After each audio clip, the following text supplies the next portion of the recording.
going on. Feel like $1 million. Want to check out that ring? What's up, TMZ? How'd you find me, bro? I got my disguise on. What's up, man? TMZ Sports. Welcome to TMZ Sports. I'm Mike Babcock. My guy, as always, Mojo Mutati. Mojo, Aaron Rodgers, for really the first time since being traded to the New York Jets, is opening up about what it's like to play for a team for the first time that is not the Green Bay Packers. So, of course, Aaron Rodgers and a bunch of his teammates have been at OTAs. It's basically just another word for a practice in New Jersey. Now, Aaron Rodgers actually ended up spending more time than he thought with his teammates, Mojo, because he suffered that calf injury. So he stayed the entire time. And today, as OTAs ended and everybody is about to go back home for a couple of weeks, Aaron met with the media and just listen to how he talks about his time in New York. You can tell this dude is having an absolute blast. Yeah, I think it was good. I'd originally planned on being back on the West Coast for at least a week to get with my bodywork people and my trainers. But when I hurt my calf, it was best that I was just here the entire time rehabbing and then just being around the guys. So made for a lot of opportunities for some get-togethers in the city, and obviously, Taylor Swift concert, and we had some good team dinners and a lot of hangout time, so that was good. But the on-the-field stuff was really important as we start to work through some of the adjustments and signals and just kind of being the other voice in the room with Hack in the installs and in the QB room. It was a lot of fun, actually. The last 6 weeks have been about the most fun I've had in a while. Wow. Most fun he's had in a while. Babcock, he has to say this.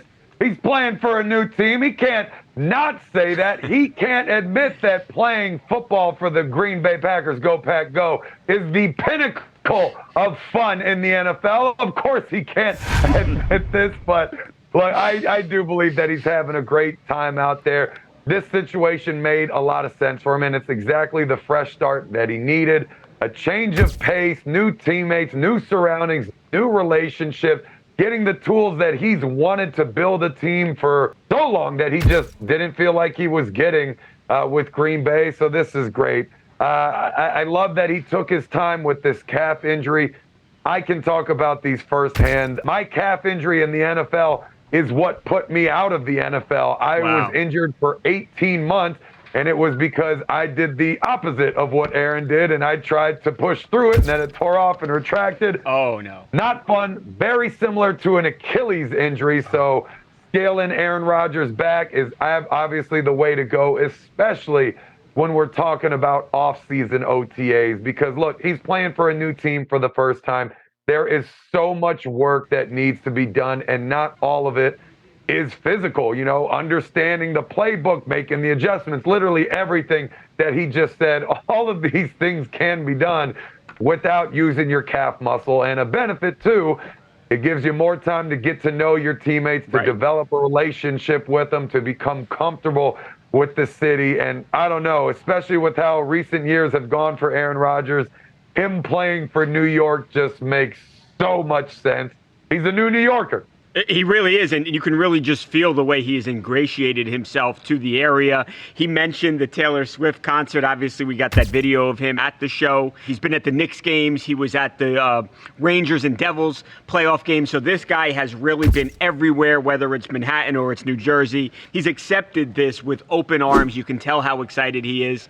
And I think it's true, Mojo. At the end of the day here, he's got to learn an entirely new playbook. So there's lots of studying that he has to do, although he is obviously familiar with the offensive coordinator. Still new playbook, plays to learn, people to learn. I think in the end, it's probably a good thing that he spent a little bit more time in New Jersey with his teammates. And they'll be back now in a few weeks. They go away, have some vacation, and then training camp will be here before you know it. Mojo, moving on to Tom Brady. He has disowned his other two kids after they lied to him at Disney about the Tower of Terror ride. Now he is hanging out with his little boy Jack, who, Mojo, wait until you see this picture, is fully grown now. Look at that. That is Tom Brady standing back to back with his 15-year-old son, Jack. And Tom Brady's not a small guy. He is about 6'4" tall, so he is a tall man. And you look at Jack, and Tom wrote, "Not yet, kid." He's got a little bit of height on him still, but Jack is a grown kid now. He's a big boy and catching up to Dad. He's almost there, buddy. You're right. He is taking after Dad, but he's only 15, Babcock. He's got plenty of time left to grow and could easily surpass him. You might have to press down Brady's hair. He's got very high sitting hair. It adds another few Well, that's a inches. trick. That's a trick that we sometimes do. You know, you get a little bit of extra height with the hair. You're the pro here, Babcock. #1 hair guy on the planet. So the kid, 15 years old, taking after Dad in the height department. Not likely to take after Dad in the playing department. I see this kid becoming a quarterback-hating defensive end after just the heartache and emotional turmoil that Tom Brady has put this poor child through over the years, frying him and embarrassing him all over the internet. He's going to learn from this clip we're looking at. This is exactly what I was thinking about. This kid's going to grow. He's going to bulk up. He's not going to be throwing passes. He's going to be coming for Dad's head. He's got to get faster, though, because Tom Brady, Mike Vick here, one of my favorite clips of all time, when Jack was helping Dad train in the backyard. Dad put on all the pads, shoulder pads too, and they did some drills, and I loved it. Now, they did do more than just football. They have played some other sports. Here is Tom Brady with Jack, with the mean fadeaway jump shot. Look at that. Crosses between his legs and whoop, nothing but net. So Dad still is a better athlete here, but I think one thing is for certain, that Jack is catching up, and it's only a matter of time before he's going to be kicking Dad's butt. So hopefully they take some video. I think Jack owes Dad some revenge. Coming up next on TMZ Sports, Lionel Messi headed to Miami to play soccer in the MLS. Well, we're going to hear from some of the superstars on the Miami Heat. How do they feel about the international soccer star joining them in South Beach? Jimmy Butler and Kyle Lowry next on TMZ Sports.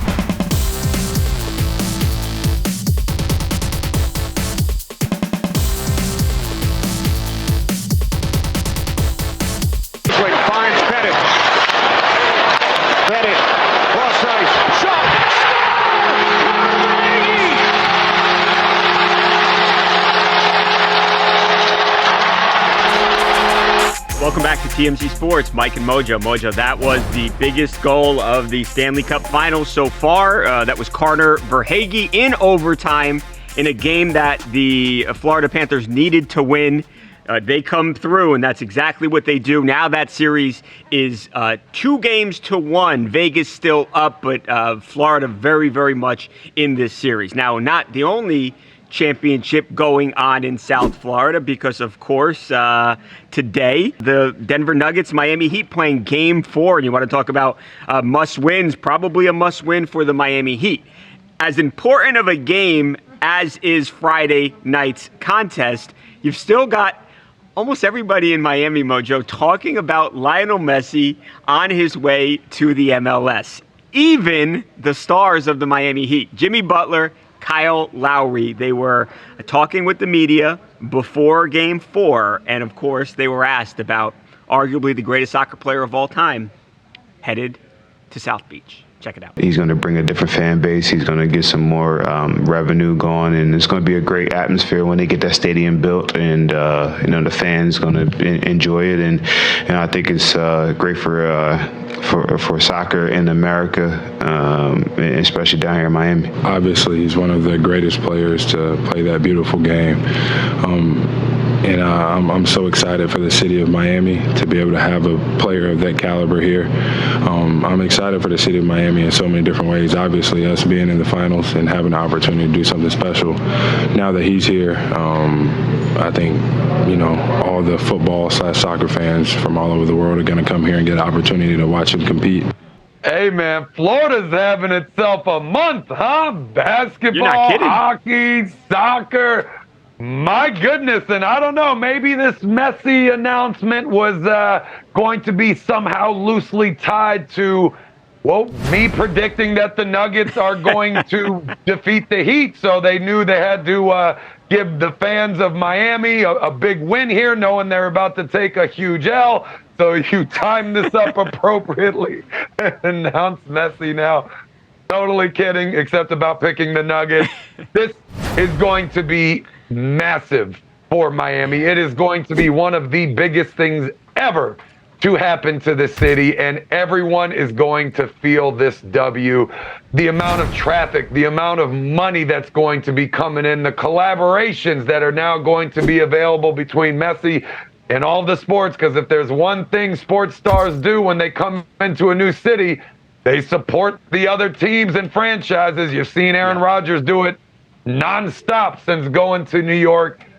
It's just what you do. This is going to be huge for everybody. Again, looking at this from a financial perspective, because obviously that's the focus here. I can't wait to see these numbers. They're going to be mind-blowing, no question. Yeah, and all you have to do is look at the deal that Saudi Arabian team made, reportedly offering over $500 million a year to Lionel Messi. That's how bad that they wanted him. And ultimately, he decided that he wanted to be not in Saudi Arabia, but he wanted to be in Miami. And I think it's very cool to see the other stars, fellow athletes in Miami, so excited to see Lionel Messi. I think, us like them, everybody cannot wait to watch this guy on the soccer pitch.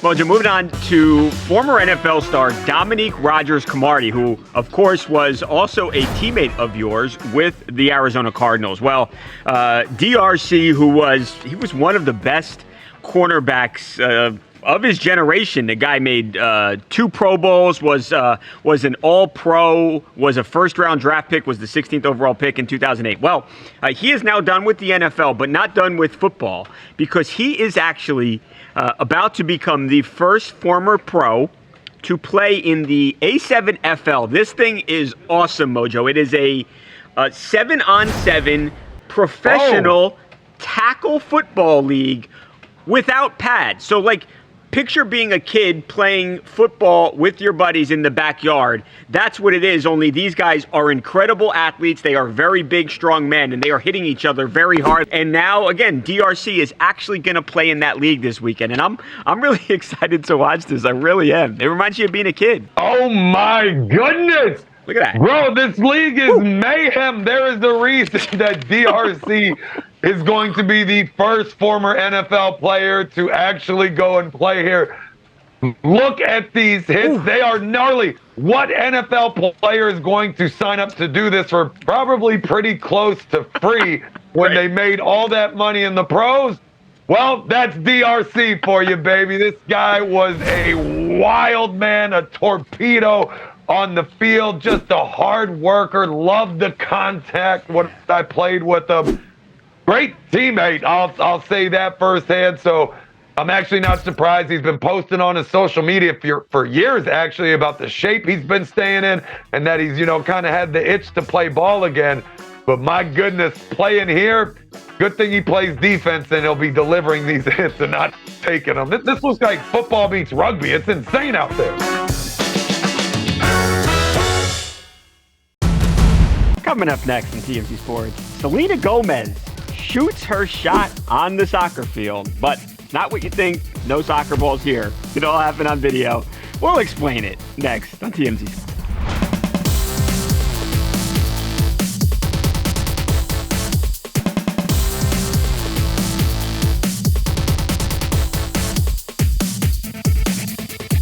Welcome back to TMZ Sports. Mike and Mojo. Mojo, Selena Gomez looking for a man, and she's doing it. Speaking of, we were just talking about Lionel Messi. She's doing it on the soccer pitch, but we're not talking about the Argentinian national team here. No, we're talking about a local recreational game in Los Angeles that was being played Thursday night, and Selena Gomez happened to have found herself out on the field with some friends, and somebody turned on the video camera. Watch what Selena Gomez was doing as she was watching this soccer game last night. Check it out.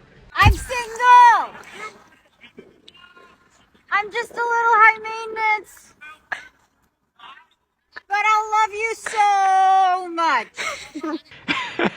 So look, we actually weren't sure. I mean, she was seeing Drew Taggart, who was in the Chainsmokers, and people were not exactly sure whether or not they had broken up, if they were still together. I think we have now gotten our confirmation that they are no longer an item anymore, and that Selena Gomez, who is one of the most famous women in the entire world, she is available. And I mean, Mojo clearly looking to mingle, and those guys were stupid. I don't know if they didn't hear her or didn't know who she was, but the fact that they didn't like rush over to her, that was a big mistake. Good move by Selena Gomez here. I mean, I know when I was single, I would always go shoot my shots at soccer games with 0 people there. I mean, that just seems like a good place to go recruiting.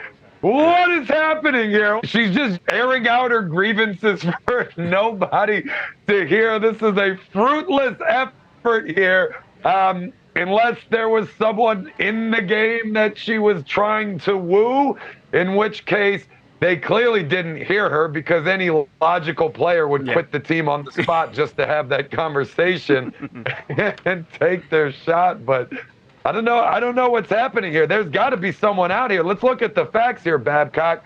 She's wrapped up in 32 blankets. It's freezing cold. She clearly doesn't want to be at this game, but we need a rundown of who's on this roster. We got to analyze this thing and see what's going on. We're missing a piece here. We'll put it together. We're TMZ. We always figure this stuff out. Well, are you giving me homework to do, Mojo? I got to go figure this out. No, she has been in the past. Look, she's been linked to some of the most famous guys in the world. I mean, everyone from Zayn Malik to The Weeknd, Justin Bieber. I mean, yeah, it's a pretty impressive list. That is, again, as far as we know, it was not Cristiano Ronaldo and David Beckham out there. It was just some regular guys. So what I'm really interested to see, though, is what that soccer game now looks like next week, and whether or not you've got every eligible man in Los Angeles who all of a sudden wants to go play some soccer. So stay tuned. Coming up next on TMZ Sports, we're talking to Darby Allin, the two-time AEW TNT champion, about his brand new tattoo. This thing is massive. It took 50 hours to complete. Goes all the way from his face to the tip of his fingers. But what was the most painful part? We're going to hear from Darby Allin next on TMZ Sports.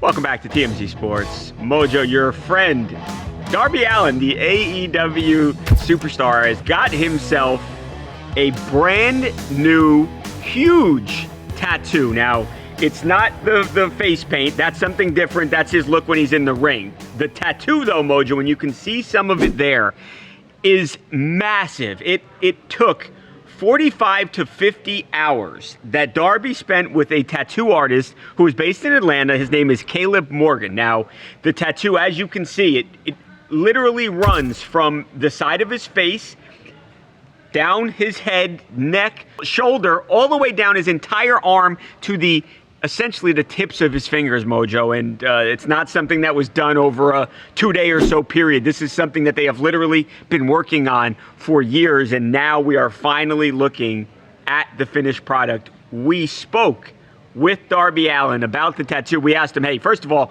what was the inspiration for this artwork, and how bad did it hurt? So the art itself, I kind of let Caleb, the art tattoo guy, do whatever the hell he wants. You know, like everybody knows, I paint half my face, so I always told him I just want to do half of this body. Like, it originally started with the hand, which I'm going to tell you right now, the fingertips right here, the absolute worst pain. I tell anyone, I'll pay for a hand tattoo just to watch people's reaction. This one, it took about 8 hours. I was in that chair. And then I had to catch a flight right in the next morning. So I literally got home and I passed out, but I couldn't sleep because it felt like I had a gnarly sunburn on the left side of my body. So I kept tossing and turning.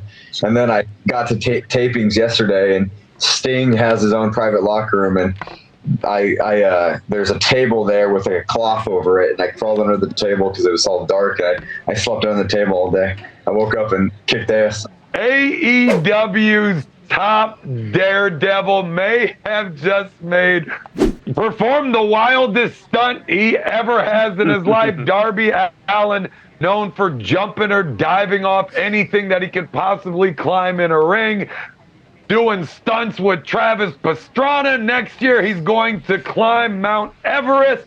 But his craziest stunt to date, allowing, quote unquote, a tattoo artist to do whatever he wants on a tattoo that spans from his forehead down to the tips of his finger and runs the entire length of his body. Wow. Allowed this man with no regrets to do whatever he wanted.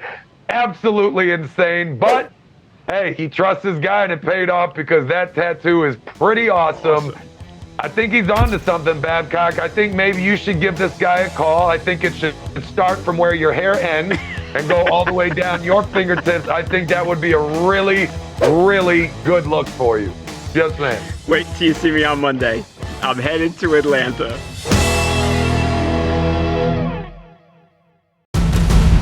All right, Mojo, we're just about out of time. Remember that jersey that we talked about, though, a couple days ago? The Wayne Gretzky. It was literally the last jersey that he ever wore in the National Hockey League. It happened to be with the Rangers. Well, that jersey, as we told you, is on the auction block. It is already at $230,000, Mojo, but it's gonna sell this weekend, and you know how these auctions go. It's towards the end of the auction when the prices can really skyrocket it. It's nearly almost $250,000. I think you're gonna see this thing go for over $300,000.